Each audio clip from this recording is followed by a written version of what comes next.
अब अगर मोटे तौर पर कहें तो वो आधुनिक थे, पर कुछ दूसरे किस्म के आधुनिक थे. He was modern, but he was the other modern. Now, what is this other modern?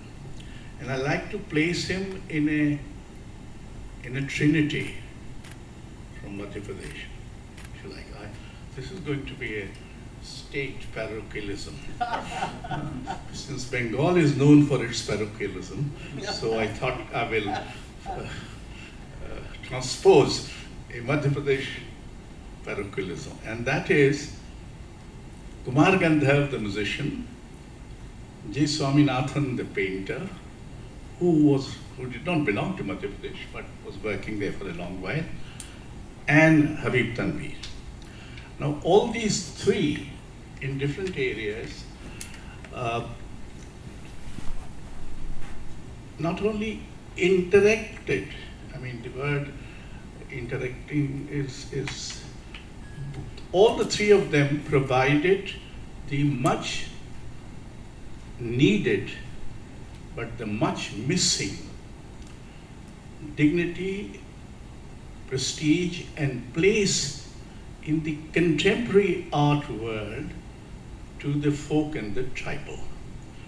Kumar Gandharv did it in his music, Swaminathan did it in his painting and making the museum where the modern art, so-called urban modern art, and the rural folk tribal art were part of the same museum.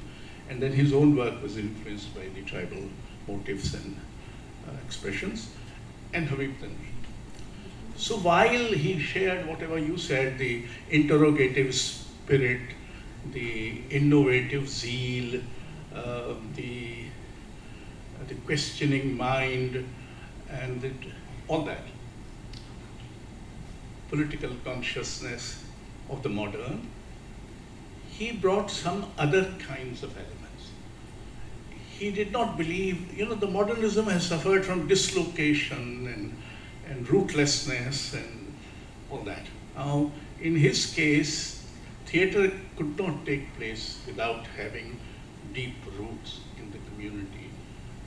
He created a new language for modernity, which was kind of forged into by three distinctive languages. That is Urdu, Hindi, and Chhattisgarhi. Two, there was a general feeling that these dialects are kind of historically backward, that languages have taken over, and therefore Chhattisgarhi is, or similar dialects are dialects which are historically. Now, Habib showed how these dialects were equally modern, that they could express all the aspects of modernity, the interrogation, the moral dilemmas, the political consciousness, the rootedness, the cultural mores, what you have. All that could also be done in a dialect. So this was a tremendous assertion to give them not only dignity and a place of prestige, but also give them relevance in the modern sort of so-called milieu. There is, therefore, in his kind of modernity, both underplaying and overplaying. You see, for him, theatre was also a genre of celebration of the human, a celebration of life. You cannot think of Habib Tanvir's theatre without this notion of celebration. And I think the notion of celebration had been more or less ousted from the concepts of modernity that were dominant at that time in theatre. So theatre was very austere, very, if you laughed in a very undertone. You didn't have, unless you are doing a Marathi farce, or you wept, so you wept in a profusely, like in a pathodi, a Bengali pathodi. But these extremes were avoided, and there was an abundance. There is a kind of overplay sometimes, underplay sometimes, and therefore his dialectic is between the underplaying and overplaying. And his intervention as a director consisted in getting this right, this balance somehow, the underplaying and all that. Also, as I said yesterday, music was very central to his theatrical imagination. And it was central in the sense it was not a backdrop. It was almost a character. I mean, his play is musical imagination is not merely, but if you see how avartans are being done, how things are happening, and you come back to the same thing and it goes again and keeps on, sort of, that sort of a thing. And also the notion of,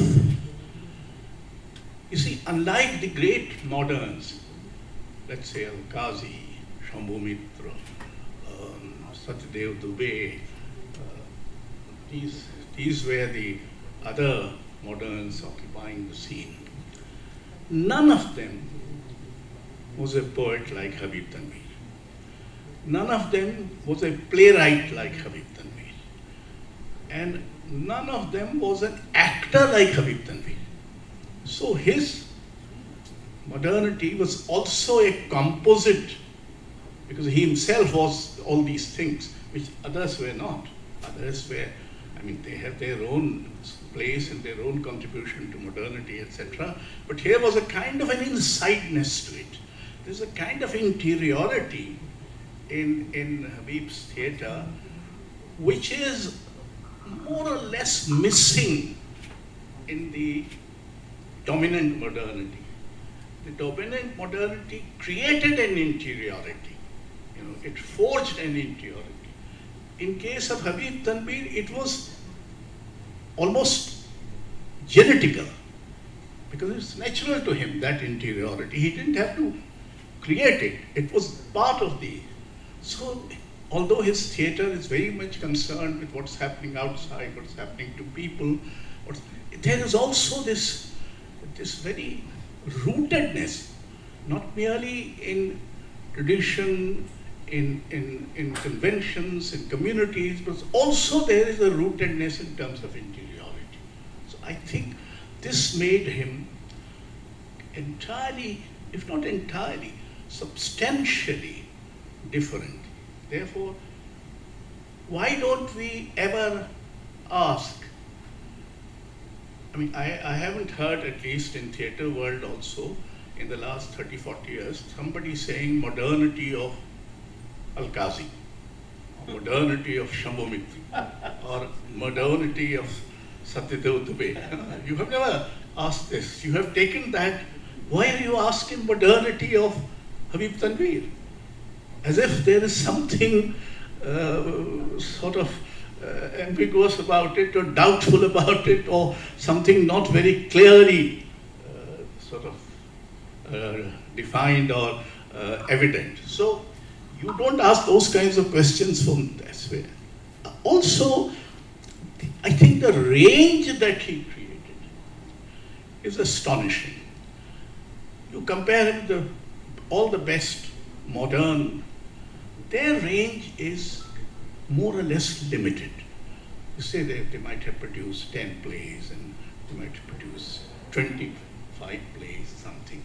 But this range from the almost non-textual, I mean, at least theatrical text is not there, from Agra Bazaar, where you have no text, given text of a play. The play is created out of poetry of Nazir Akbarabadi. And so there is no story. So in fact, it is, I don't remember any other theatrical production where there is no story. I mean, you would be horrified to be told that there is no story. Nothing happens. So And the protagonist is missing. And there's no protagonist. Yeah, I mean, ultimately, the dominant modernity's obsession has been a protagonist, whoever he or she may be, and then you weave around everything. Everything is held together by this protagonist. There's no protagonist, and that becomes one part. The second part is he's doing Richikati. He's also doing Ibsen. He's also doing Shakespeare. He's doing Molière, etc. So there is this, and then there is Charan Das Chor and Bahadur Kalarin and this, that, and the other. So he was able to create a modernity which was more inclusive. It was more open-ended. It was more tentative than the fixed modernities which were developing in others. I'll shut up there.